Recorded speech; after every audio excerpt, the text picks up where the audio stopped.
I'm seeing shit. I'm seeing shit. I'm seeing shit. I'm seeing shit. I'm seeing shit. Good evening, everyone. Welcome back once again to Vicious Rants. Of course, I'm your host, your YouTube messiah and often imitated, never duplicated superstar Tim Vicious, and we are talking about SummerSlam. And folks, I just want to say in general, these have been a big past 3 days that WWE has had. No lie, between NXT TakeOver, which stole the weekend in my eyes, SummerSlam, and then the fallout to Raw, and it was just wow. This was one hell of a week. This was something for the past 3 days that they had. Now, starting off on SummerSlam, first match that they had, Sheamus versus Randy Orton. Started out, Sheamus, he grabbed the mic, like, "Hey, I'm going to make you all respect the Hawk." Like that, which I absolutely loved. I love on how he isn't afraid to go and say and stick it to the crowd the second they try and egg him. Now I'm just waiting for barbershop windows or turnbuckle tees to go and make a shirt that says "Respect the Hawk" or have some kind of an image like with Foghorn Leghorn on there saying it. Yeah.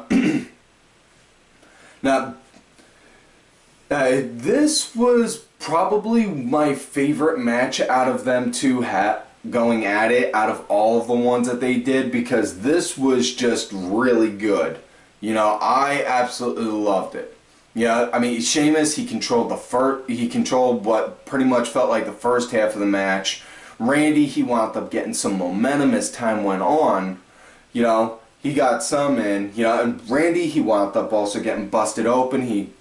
Sheamus drew blood on him, which, again, I never have a problem with blood. Some parents, I had my son watching. This was the first SummerSlam my son got to watch. And I give my son credit where credit's due. He's a trooper through and through. He stayed up all the way until the very end. So my son got to see The Undertaker wrestle for the very first time. But enough on that. Moving forward.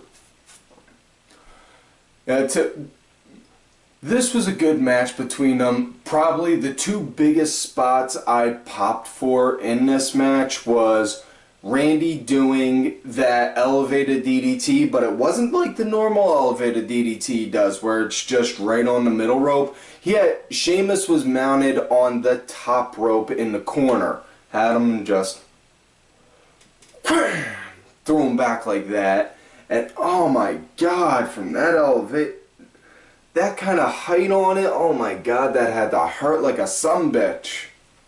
That, and everyone always jokes saying RKO out of nowhere, but Randy literally hit one right out of nowhere that I went nuts for.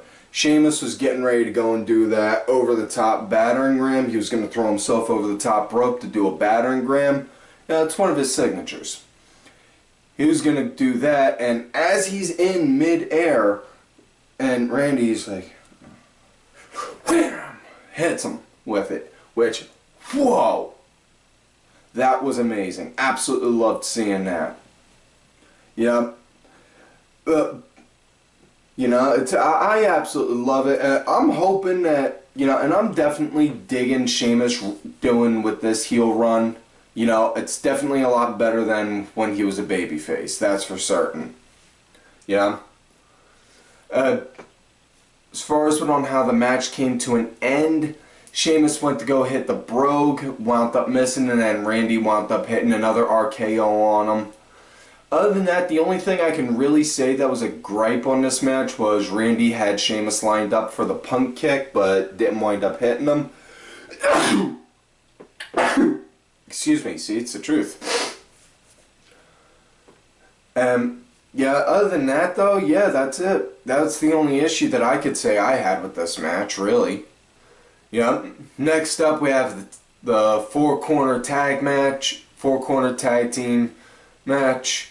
New Day versus Lucha Dragons versus the Matadors versus the Primetime Players. Now, I'm saying this straight up more right here, right now.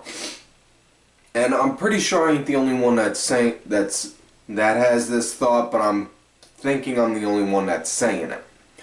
Swear, the Matadors were pretty much nothing more but an afterthought. Because really, the only time that they had anything on there, the only time they were on there when they did something that was noticeable was the fact when, they had El Torito fighting with Xavier Woods. That was it. Other than that,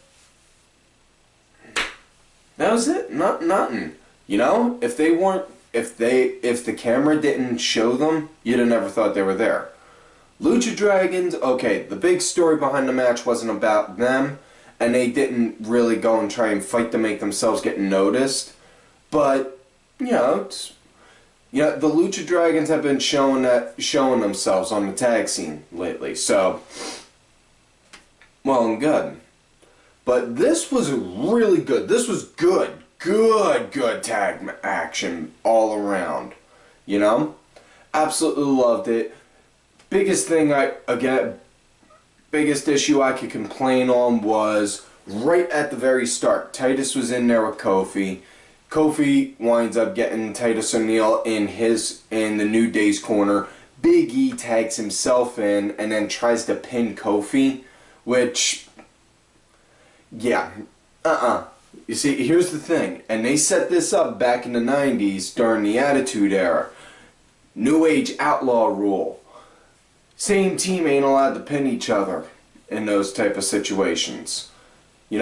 So, because Billy Gunn pinned Road Dogg on an episode of Raw one time when they were doing a tag match like that, when they were doing a four-corner tag match for the titles, and they screwed everyone out. After that, they established it and even referred to it as the Outlaws rule.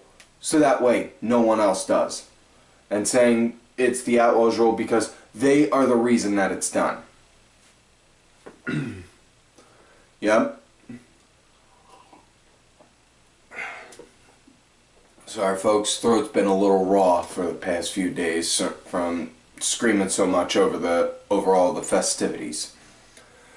Anyways, this was a good solid match. I absolutely loved it. I wish we could get more tag matches like this more often on TV, not just pay-per-view. And I'm not talking four corner wise, I mean with that kind of an action wise. But the match wound up coming to an end. Titus O'Neil wound up getting wound up hitting his spine buster. That they call it the Clash of Titus. He wound up hitting that. Kofi came in, wham, gave him a cheap shot, threw him out, and then wound up going for the pin. And then Kofi got the 1, 2, 3. So New Day wound up stealing that win. Can't really be that mad because they're heels, they're bad guys. They're supposed to do things like that. Heaven forbid a heel does a heel-like thing to secure a win. But probably the biggest thing that happened was the following night on Raw.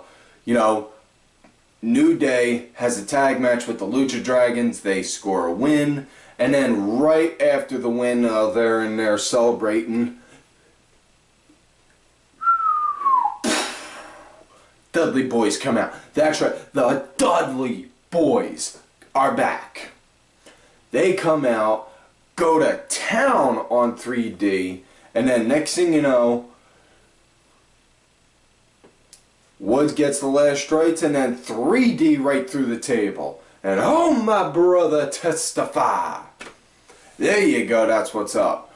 Yep, I love the Road Warriors. That's a cold hard fact. If it wasn't for the Road Warriors, I wouldn't have been interested in tag team wrestling.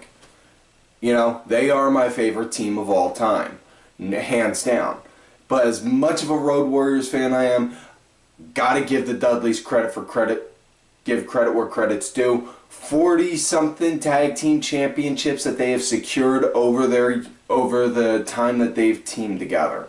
That's a lot, and that's hands down definitely guarantee within a year, maybe 2 after they both officially retire, they're going to wind up getting in the WWE Hall of Fame, my book. You know, also, eventually they're going to, more than likely it's going to be set up. The Dudleys are going to go against the New Day at Night of Champions. That's on how it's looking like. Or it could wind up leading into something else also. Not 100% certain. We may wind up getting that title match sooner. Moving forward though, we wind up next match after that was Rusev versus Dolph Ziggler, and man, I can't figure it out for the life of me. Dolph Ziggler and Lana, man, they were dressed up like a couple of rejects from like 1992, You had to denim on denim with airbrush spray paint looks. Ugh. Oh, God. Oh, man. It's disgusting. Ugh. Man, I grew up in the 90s. Trust me, you do not want that look again. No. No, it is not cool. It is not cool in any way, shape, or form. Nobody likes it. It was tacky. It was ugly. Ah. Ugh. But yeah, as far as what the match goes between them two, it was pretty much like on how everyone predicted. Rusev doing speed to stop Ziggler, or Rusev's strength stops Ziggler's speed.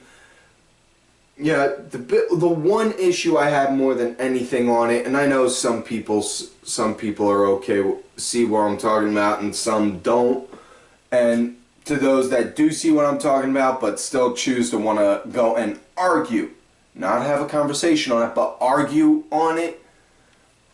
Here's the thing, folks. 1, it's my opinion. 2, it's my show. 3, this is an opinion-based show and it's my show. And 4, if you want to argue with me on it, do not. I will have a conversation with you until I'm blue in the face. I'm Irish. I can talk until I can talk all damn day. But here's the thing. My show, my opinion, my views, not yours.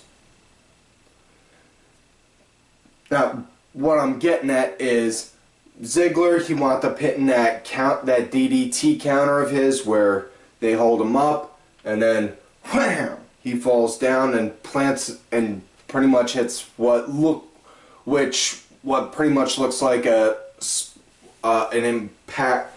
DDT with major impact. Rusev, he goes down, but then rolls and then sits up and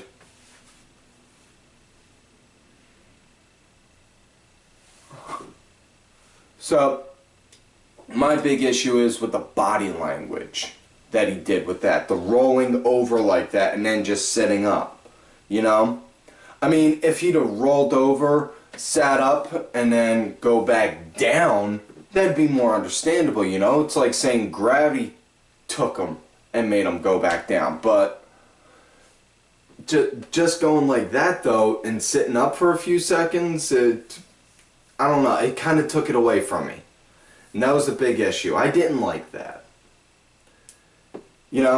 But this was a good match. It was a good match. It was what we expected, And Ziggler, he does put on some good shows, and a lot of people are going to go and start bitching and whining, saying, oh, Ziggler should be a main eventer, and he should be a main eventer. He's not going to be, unfortunately, folks. He's concussion prone. He's not damaged goods. He's not hurt and damaged like Corey Graves is, to where he can't compete. But damn it all, he is concussion prone. There's no way he's going to get around it. That's how the match wound up coming to an end. Rusev wound up getting the advantage, threw on the accolade on Ziggler, and he's pulling and wrenching back. Next thing you know, Lana comes over, literally looking right at Ziggler, trying to cheer him on to get him to get out of it. Just as he does that, next thing you know, Summer Rae comes over and them two start going at it, so we're getting a cat fight. And Rusev, he breaks it apart, and it's like, Rusev, he gets out of there. He breaks it off because of that. And then Ziggler super kicks him right in the jaw. And they're both down, and it winds up resulting in a count out. So, I didn't like that.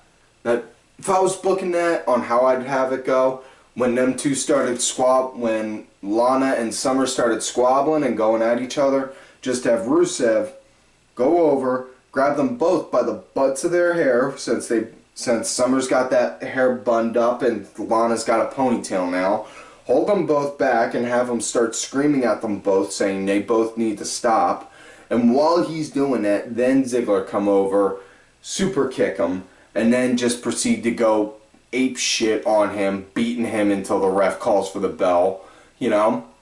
And next night on Raw, have him explain, saying his actions were because the way he saw it, it looked like he was going to wind up hurting Lana and Summer. So it makes him look good, and it gives Rusev heat, given that could he be like one of those Chris Brown, Floyd Mayweather motherfuckers that are going to go and slap a girl? It makes it look like that. I'm just saying though, that's me. I'm not exactly the best booker, but you know, I know a thing or two about a thing or two, and I like to try and do that whenever I can. You know? Next matchup after that, Stardust and Wade Barrett versus Neville and Stephen Amell from Arrow. The actor, Stephen Amell, he plays Oliver Queen on Arrow, and I gotta tell you, I was really looking to this match because I wanted to see on how this kid would perform. I gotta tell you, for a kid that's not fully professionally trained, I give the kid credit where credit's due. He did pretty good out there. You know? I mean, yeah, he did pretty good. And I was impressed. And again, rule number one, show respect to anyone that is willing to go and walk through those ropes, step in that ring, and put their life in someone else's hands for my entertainment. Show respect to anyone that's willing to do that. That kid earns my respect.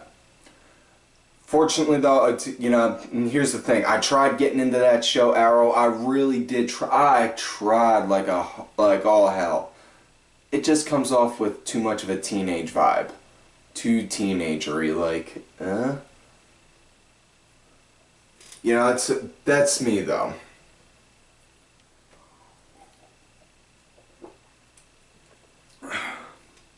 Sorry, but moving forward, as far as with this match goes, he impressed me. You know, he showed some pretty decent moves. You know, I gotta say, this was probably my favorite match with a celebrity in it since the one with Bam Bam Bigelow and Lawrence versus Lawrence Taylor. You know? And this was something that I honestly didn't expect him to do. I didn't expect him to do this good, but he wowed me. So, to that, give you credit on, kid. You did good. You know, but downside with him in there, he was in there for majority of the time he was in there. He was on the ass end of an ass kicking. You know, what I didn't like also, you know, again, it goes under the old mindset of protect the business. So, protect the business, have him be the one that's on the ass kicking, and Neville wound up securing the win. But, okay, I can understand. It makes sense. It makes sense also because you don't want to have, we'll say, Wade Barrett, you don't want to have Wade Barrett or Cody Rhodes, who has spent countless years honing and perfecting their craft. God knows how many hours in the ring, you know, perfecting a skill or a move or or the way their character moves. You don't want to have them look horrible by taking a fall to a man who is untrained and just coming in here for that one show. That's it. It makes sense. But yeah, other than that though, yeah, I get I didn't necessarily like him when Amell went to the top rope and did a crossbody to Barrett and Stardust outside the ring, but yeah, he looked a little funky to me, but again, I give the kid credit. He put on a good performance considering he's not a regular, considering he's not a wrestler. You know?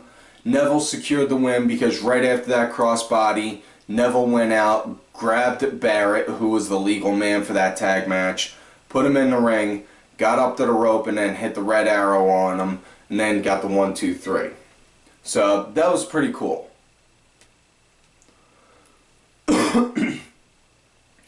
Next matchup, it was Big Show versus Miz versus Ryroid. It was the triple threat IC title match. Now, my biggest issue, aside from it being Ryroid, and this was my piss break match really, is, you know, with championship triple threats, it doesn't feel really all that good to me because it leaves a bitter taste in my throat. And I blame the ECW, growing up in ECW in me, because always used to seeing a three-way dance. Not a triple threat, big difference, but a three-way dance. Each person is eliminated until one man left.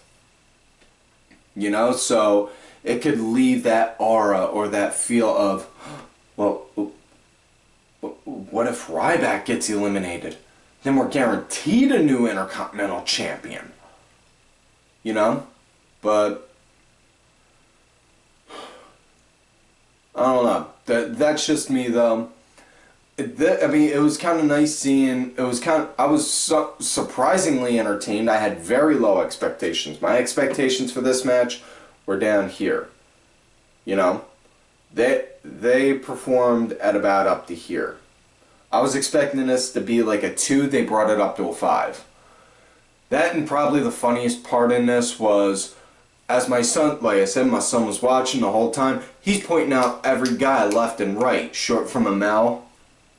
And once Ryback comes on and he hear him announce, he just looks, he says, "What's a Ryback? Daddy, what's a Ryback?" I just have to look at him. It's a wrestler. He's a wrestler. He's a really bad guy. You don't want to be around him. He's like, "Oh, okay. I don't want to be around him then. I don't like him." There you go. I did my job good right there. Keep him away from that piece of shit. Nice to know I'm doing good raising my son right on that part. Moving forward, though. As far as with this match, like I said, I was surprisingly entertained by it. It was, you know, it was more so because between Miz constantly convincing Ryback, "Come on, we'll work together to take out Show." And then right after that, Miz would go into heel mode and then trying to get Ryback. Yeah, that and the way Miz was selling, like getting mad over stuff, I was impressed on also. I was digging also. Match wound up coming to an end though. Big Show had Miz and then just got him with the KO. And then right after that, Ryback tossed Show out and then pins Miz, so we get a 1, 2, 3 and Big Show wins. Or not Big Show, Ryback wins. So, yeah. But yeah, that's it for that match. Now, next matchup, it was tag match Dean Ambrose and Roman Reigns versus Luke Harper, Bray Wyatt. Definitely like the feel on the story for this match. It was family versus family, you know. And I liked it, and this match definitely stood up with all the other ones that these guys have had, you know. And I'm talking like, you know, between the Shield, with Shield matches versus Wyatt's. This was really good. Yeah, that and I know I heard them because that night every fangirl alive started screaming because Ambrose's shirt got ripped, and if you heard closely, you could hear the sound of 1,000 ovaries explode at once. Oh yeah. Yeah, but this was good, and it was good, solid action all around, and it was very good. It was pretty physical from start to finish on that. You know? It was on par with past matches, definitely, like I said before, and I definitely enjoyed it. You know, match wound up coming to an end. Ambrose hit dirty deeds on Bray and then tagged in Roman. Next thing you know, Roman sized up Bray and then hit him with a spear, got the 1-2-3. They had a rematch the following night on Raw, and just as they did, and just as it looked like the match was coming to an end, lights came off, and then you see this dude wearing a black sheep mask, and who is freaking huge. The dude looked like the Mountain from Game of Thrones, but with long hair and a beard. He was like that fucking big, no lie, and just literally threw Reigns with one hand, and then just same thing with Ambrose, choked them both out, and then Bray wound up explaining later that it's Baron Strowman, which lo and behold, I forgot he was originally one of Adam Rose's Rosebuds, but can't really knock that because because Becky Lynch was one, and so was Blue Pants in NXT was also. Yep, Lev Bates. What can't really knock it. Just wish that just whoa. Now see this guy, and Bray winds up saying, "This is her greatest gift, and he is Abigail's black sheep." What the? Dude, that's the black sheep of the family? Holy fuck.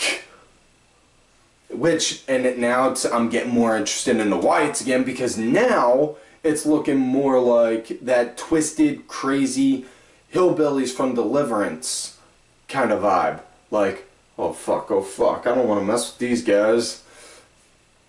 But yeah. Next matchup, title versus title, Rollins versus Cena, world title versus the US Championship. And this really felt like it was an ROH ripoff. You know, like what they did with Jay Briscoe versus Jay Lethal, I should say. Sorry. Brain's not all the way there right now, folks. Please work with me. Yeah, I'm only working on like 2 cups of coffee right now. Moving forward though, this first off, Seth coming out in white and gold, thought he was like coming out in like his holy ascended CrossFit Jesus outfit. 100 burpees or something like that. I don't know nothing on that CrossFit shit. It's like the Scientology of weightlifting. Yeah, but this was a phenomenal match. I absolutely loved it from start to finish. It was just, near falls, attempts at finishes.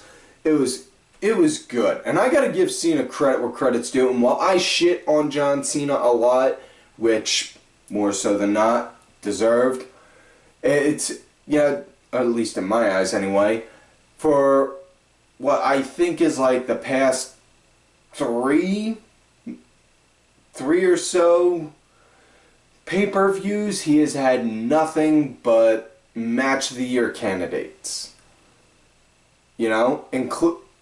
From this one up to like the last, and including the last 2. Yeah, this is really like the last 2. This is like really the match of the year candidates right there. I gotta give him credit on that. Both guys were on top of their game through the whole thing. Absolutely loved it. Biggest complaint I could truly say about with this was Seth went to go and try and do the Phoenix Splash like 3 or so times, and each time he missed, which I didn't necessarily like. I would have liked to have seen Seth get that and have him have that be his move of, shit, I can't take him out this way or that way, fuck, okay, I'm gonna have to use this move to beat him, and then do that. But I don't know, have that move like you don't expect to see him do a whole lot, but have that be his in case of emergency break glass finisher, something like that.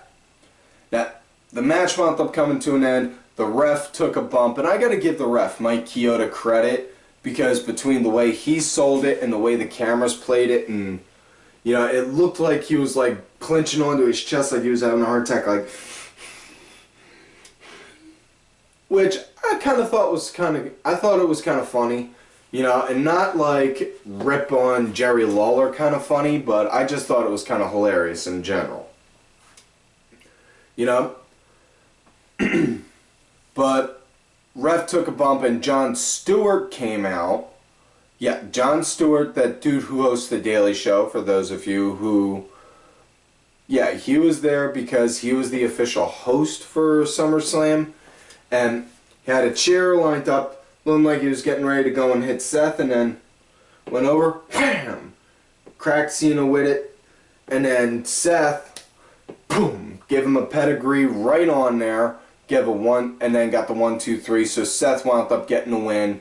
Stewart explained himself on Raw, saying he did that because he didn't want Cena to break to tie Ric Flair with his 16-time world title reign. Which, okay, I can understand that. That's a good reason.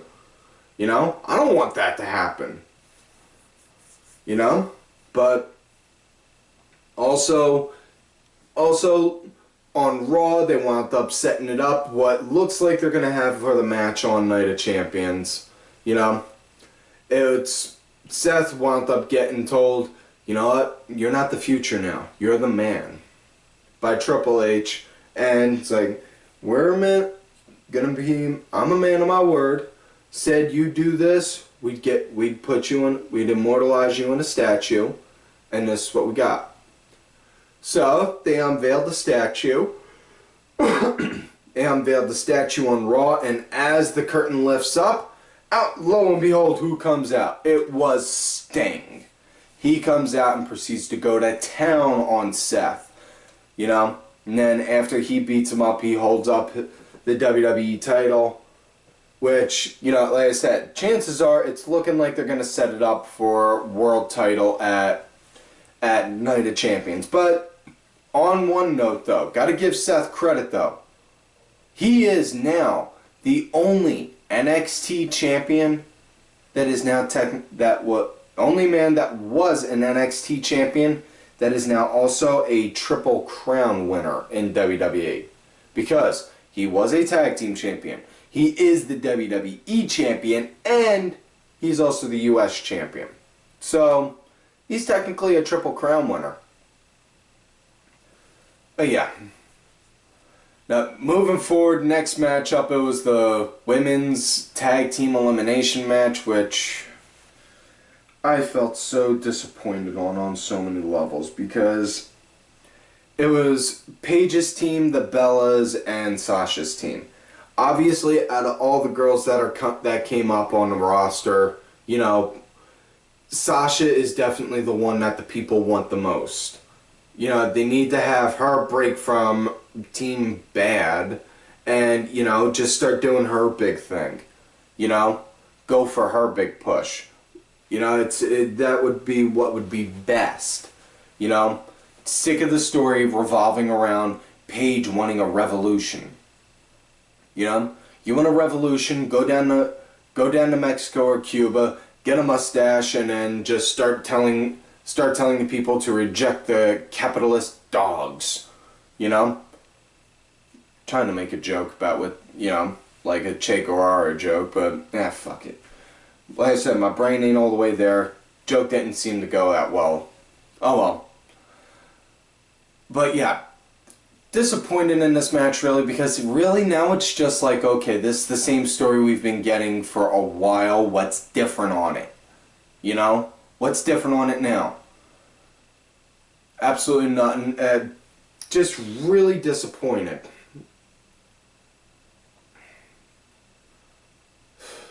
Yeah, Brie wound up eliminating Tamina first in the match, which, okay, because obviously Tamina, she's the weakest link in her team, but really, like I said, what they should do is they need to get Sasha to go and just break off from that and go and start doing her own thing. And then they leave it to the Bellas and Paige's team. Okay, I give credit where credit's due, and I know I bitched about it before. Becky was the girl that is pretty much being built as the girl that takes that's on the ass end of the ass kicking for her team. But she wound up securing the win, which hopefully that means that they're moving forward when looking to do something good with her. If not, then man, fuck. But she wound up getting the win. She had the disarmer in on Brie and got that. Yeah, that's it. But yeah, this match though, I mean, really was not. I mean, it seems like the only thing that they're really doing with this quote unquote Divas Revolution is just giving us longer women's matches, and it's really feeling like we're getting the same stuff now, you know. I mean, I don't know if that's because we're seeing so much of the same matches over and over, or because the feel for the hype on it's all gone. Yeah. Moving forward though, next matchup, Kevin Owens versus Cesaro, which, oh my god! Folks, if you've watched this match and you have not thanked Ring of Honor or Kerry Silkin for building them up to make them as excellent as they are, pause this video after this sentence and go do it! Okay, now that you're done pausing it and thanking them, welcome back. This was, my view, match of the night because these two had everything to gain doing this match. Didn't matter who won or lost because these two know that they can steal the show, and man did they not disappoint in my eyes. Not one bit. Yeah, Cesaro just uppercuts after uppercuts after uppercuts. Owens throwing his moves around like crazy, and especially considering the beating he took on the ladder match the night before, you know? It was just, oh my god, and Kevin Owens, hands down, seriously, yeah, I swear, I really hope that at the end of the match he was yelling, "This is not how you put on a fucking match, Kevin Dunn!" I really hope that was. Otherwise, you know, it was... Man, yeah, these two made a fucking barn burner. Knew they were going to steal the show. Knew they could steal the show. But man, did they didn't just make a barn burner. They burnt the whole fucking place to the ground. Which was awesome. Absolutely loved it. You know, yeah, man, cannot say on how much more so I was glad to see them do this and shine like that, you know. Cesaro, he's showing that push, and you don't necessarily need to always get wins to get a push. All you gotta do is just perform well enough for the crowd to get over with you know. And that's what Cesaro's done.